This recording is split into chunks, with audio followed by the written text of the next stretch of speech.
Raríssimas, raríssimos e raríssimas, bom dia, René de Paula Júnior falando aqui no Radinho de Pilha.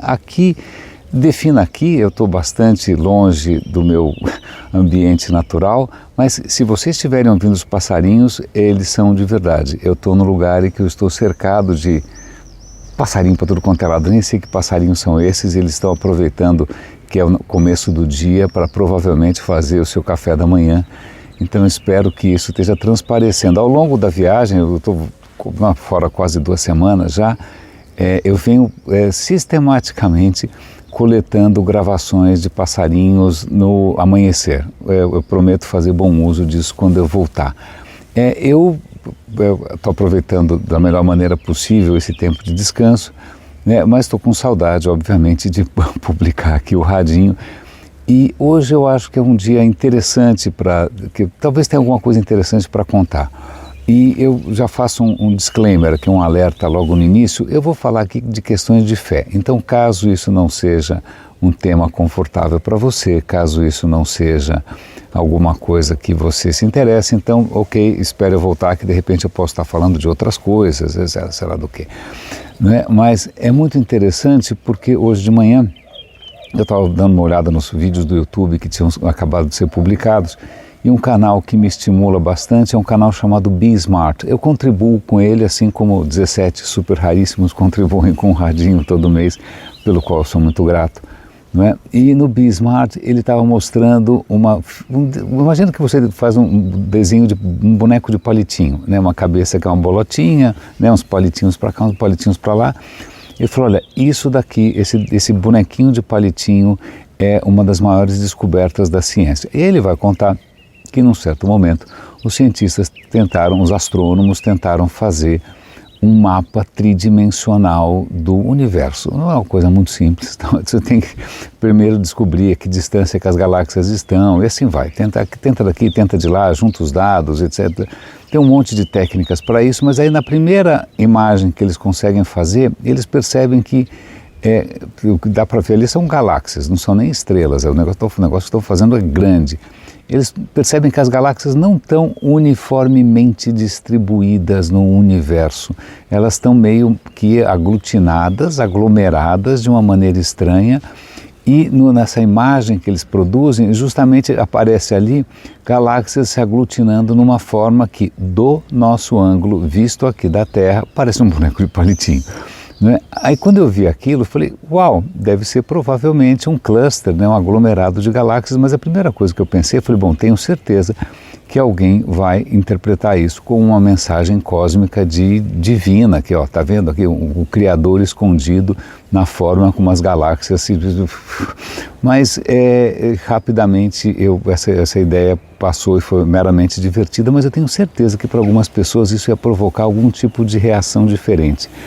E eu assisti agora de manhã um episódio do Religion for Breakfast, que é um canal que eu também apoio, como super raríssimos apoiam o Radinho, em que o Andrew ele estava tocando num ponto que eu acho que me motivou a estar conversando aqui com vocês enquanto eu olho esses passarinhos absolutamente extraordinários voando nessa paisagem incrível. Na volta eu conto, durante viagens eu não costumo ser transparente com relação ao que eu estou fazendo, eu também não publico selfies no Instagram e deixa para lá. Não é? Mas o tema era uma diferença entre agnósticos e ateus. Isso é muito interessante, eu fiquei muito interessado porque eu conheço várias pessoas religiosas, eu conheço várias pessoas ateias, e eu conheço várias pessoas mais ainda que são agnósticas. E como é que você define a questão de ser agnóstico? Que para mim é sempre uma questão um pouco estranha, né? Na verdade, eu tento entender e eu nunca entendi muito bem, porque ou você acredita ou você não acredita, então se você acredita, então não tem por que você se chamar de... Bom, em suma, eu nunca entendi muito bem porque eu estava abordando isso do ponto de vista racional. E o que o Andrew mostra é uma pesquisa feita nos Estados Unidos, tem um viés aí, foi feito num ambiente universitário, todo mundo é branco, todo mundo é, sei lá, né, todo mundo é relativamente educado, mas eles fizeram um questionário para avaliar como que essas pessoas, como que ateus e agnósticos funcionam, mas não do ponto de vista racional, mas sim do ponto de vista afetivo. E isso eu achei muito interessante, porque acho que até talvez isso ajude vocês que estatisticamente provavelmente não são tão descrentes quanto eu sou, talvez entender um pouco a minha idiosincrasia, por que eu funciono desse jeito e por que de repente eu só consigo me relacionar com esse tema de uma certa maneira. Né? O que eles estão colocando ali nessa pesquisa é um mapeamento de como esses diferentes perfis de pessoas se relacionam com a questão do divino. E aí eu não estou falando de deuses em geral, para não magoar ninguém, eu não estou falando aqui do Deus cristão, do pombo, não estou falando de nada, são deuses em geral. Pode ser Zoroastro, pode ser Vishnu, Krishna, Zeus, tanto faz, ok? Então é muito interessante porque eles demonstram ali, eu vou tentar resumir acho que as coisas que me marcaram mais. Eles fizeram uma série de perguntas para as pessoas, como é que eles se sentem com relação a essa questão da crença ou da descrença, e eles perceberam que normalmente agnósticos, eles muitas vezes se sentem em conflito porque não sabem se a existência deles tem algum sentido, em conflito porque não sabem se eles estão fazendo alguma coisa errada, sim ou não, em conflito porque de repente alguma coisa aconteceu que não deveria acontecer, em conflito porque é uma existência relativamente conflituosa porque o cara ainda não abraçou completamente a fé a ponto de aceitar tudo o que acontece. Então ele fica numa posição que é uma posição de angústia, curiosamente é uma posição mais sofrida, o que eu não imaginava que fosse.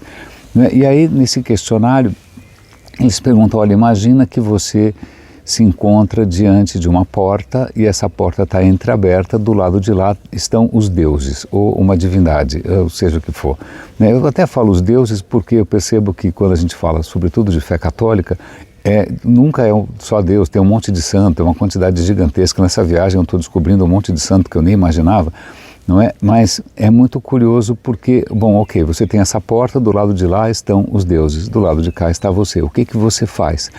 Majoritariamente, agnósticos dizem, cara, eu vou abrir essa porta e eu vou na direção dos deuses. Porque são pessoas que majoritariamente acham que se houver uma divindade, ela é positiva, ela ama, ela é alegre, ela é, sei lá, é legal, não é?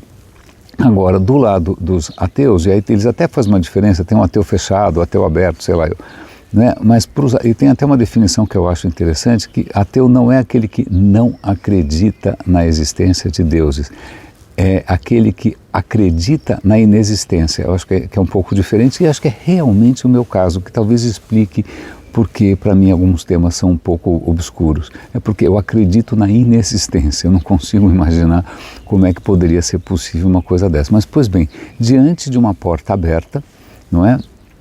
Que do outro lado estão os deuses, o que os ateus fariam? E eu respondo por mim, e eu espero que vocês me entendam, espero que vocês me perdoem, mas eu ia fechar a porta e sair correndo. É basicamente a primeira coisa que me passa pela cabeça. Porque a última pergunta dessa pesquisa é o seguinte, ok, vamos imaginar que, independente do que você acredite ou não acredite, apareça uma divindade diante de você. Perdão aqui. Eu não tenho como editar esse arquivo, estou fazendo realmente, absolutamente de improviso e sem nenhuma esperança de melhorar esse áudio. Né? Então, se aparece uma divindade diante de você, qual é a sua primeira reação? A reação mais comum em ambos os lados é de confusão, não é? Mas o que é interessante é a pergunta que vem na sequência. Se essa divindade aparece, você vai se sentir mais livre ou menos livre?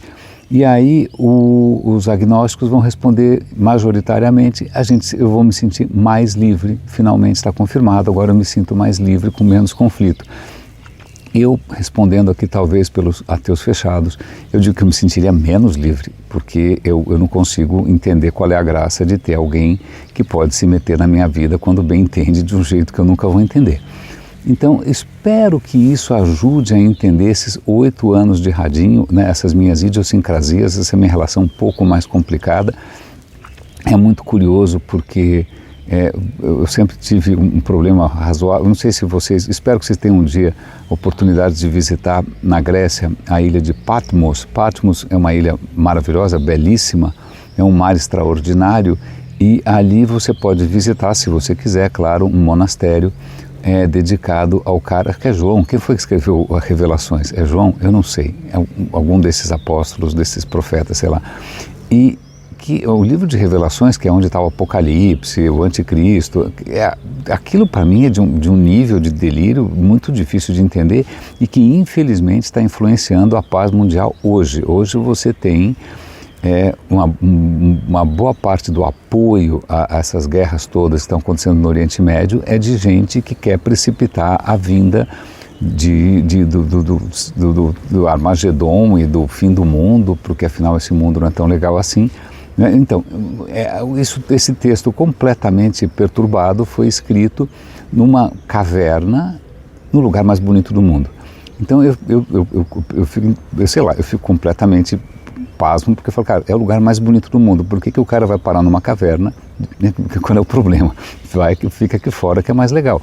Não é? Mas e aí vai imaginar que esse mundo absolutamente maravilhoso, veja, é uma ilha grega esplêndida, não é? E o cara vai imaginar esse mundo indo por buraco o mais cedo possível, não é? E também, vamos imaginar que um dia você visite Assis, aqui na Itália, e você queira visitar o retiro espiritual de São Francisco, que era um cara aparentemente bacana, gostava dos animais e tal, e a natureza nessa região é esplêndida, é absolutamente linda, maravilhosa, né? Passarinhos cantando, eu gravei para vocês, vou trazer de volta de presente, e aí com tudo isso, eu não sei exatamente porquê, talvez pela adoração da mortificação, né? Pela questão do sofrimento, pela questão de abrir mão desse mundo, o santo dormia numa cama de pedra, num lugar absolutamente gelado, úmido e horroroso.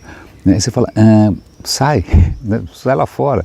Né? Até, eu acho que até comecei a entender um pouco mais do Renascimento surgir na Itália, porque durante séculos e séculos você tem aquela tradição, sobretudo bizantina, né, de você fazer pinturas religiosas em que são aquelas figuras que parecem os espectros, não parecem pessoas, né, parecem fantasmas, né, e ao invés de eles estarem num cenário maravilhoso, eles estão tudo dourado, né, porque o céu é feito de ouro. Né, e acho que aqui na Itália, quando eles começam a fazer pinturas parecidas, cara, desculpa, a paisagem é mais legal do que pintar de ouro. Aí você começa a perceber a paisagem se insinuando, a belíssima paisagem, né, daqui, a natureza se insinuando, aí os corpos ganham volume, aí os corpos ganham roupas, os corpos ganham luxo. Né? E aí você começa a falar, bom, pensando bem, aqui faz muito mais sentido, né? Uma coisa muito mais voltada para o reconhecimento da beleza da natureza, da natureza que é belo, do que a gente ficar aqui fazendo coisas que são desencarnadas e com fundo bizarro, dourado. Então agora eu entendo um pouco mais essa gradual mudança para alguma coisa que é muito mais, digamos, leve, bonita, humana, sensual inclusive, né, que é o que acaba acontecendo com o Renascimento. Então uma das conclusões, afinal, depois de eventualmente você visitar onde o São Francisco dormia, é que você percebe que você gosta mais dos passarinhos. Né? Eu sei que o cara gostava dos passarinhos, mas acho que eu gosto mais dos passarinhos e da natureza e desse sol lindo. Né? E acho que para concluir, a gente teve alguns dias atrás o Dia da Terra, o Carl Sagan, aliás, eu vou tentar localizar isso e mandar depois para vocês. Ele tem um pronunciamento muito bacana, porque naquele momento a Terra tinha sido fotografada do espaço pela primeira vez. Ele falou, olha, o que você está vendo nessa imagem aqui é tudo que, toda a história humana se desenrolou aqui, né? Toda a história humana vai se desenrolar aqui. E isso aqui é uma cápsula, é quase como um aquário, porque muito pouca coisa sai do planeta, né? O que é hidrogênio, hélio, não sei, muito pouca coisa cai no planeta, um meteoro de vez em quando, mas de resto, durante bilhões e bilhões de anos, o que tem acontecido tudo isso está sendo processado, transformado, isso está sempre em perpétua mutação, são sempre os mesmos átomos, são sempre as mesmas moléculas. Então a água que eu estou bebendo e que vai fazer parte do meu corpo já deve ter feito parte tem história para contar. Né? O ar que eu respiro tem história para contar.